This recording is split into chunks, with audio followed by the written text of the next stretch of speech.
आज स्वामी आणि समर्थची आंबा पार्टी होती. व्हिडिओमध्ये तुम्ही पाहू शकता कसा गोंधळ यांचा चालू आहे. तर पहिले तर स्वामीच खात होता एकटा, नंतर त्यांनी समर्थाला बी सामील करून घेतलं. आणि या दोघांना पाहून मला तर इतकं विचार यायला लागले की आता माझे 2 काम शिल्लकचे वाढणार म्हणून. आधीच तर कामं जास्त असतात आणि यांचे 2 कामं वाढल्यानंतर मला आणखीन जास्त टेन्शन यायला लागलं.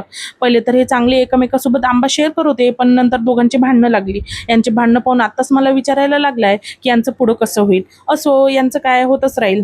पहिले तर स्वामी आणि समर्थची आंघोळ करून दिली आणि सगळं क्लीन करायला घेतलं. सगळं क्लीन झाल्यानंतर स्वामीला त्याच्या आजीकडे दिलं आणि तो त्याच्या आजीकडे पण राहायला तयार नव्हता आणि समर्थला मी थोडा वेळ बाहेर पाठवलं होतं. या दोघांचंही इतकं चालू असते. नंतर स्वामी आणि समर्थ पुन्हा एकत्र आले आणि यांची भांडणं पुन्हा चालू झाली. एका खेळण्याच्या मागे दोघंही लागतात आणि दोघंही भांडतात. आणि जेव्हापासून यांना दाता आले आहे ते एकमेकांना एवढे चावतात आणि आम्हाला सुद्धा चावतात. यावर काही उपाय असेल तर कमेंटमध्ये नक्की सांगा, मी ते उपाय करून बघेल. नंतर स्वामी कंटाळून माझ्याजवळ आला, कारण समर्थ त्याला कसाच खेळून होता देत. नंतर याचे कपडे वगैरे चेंज केले आणि माझा अवतार बघू शकता तुम्ही. दिवसभर लेकरांना पाहून कसा होतो, तर असा होता माझा आजचा दिवस.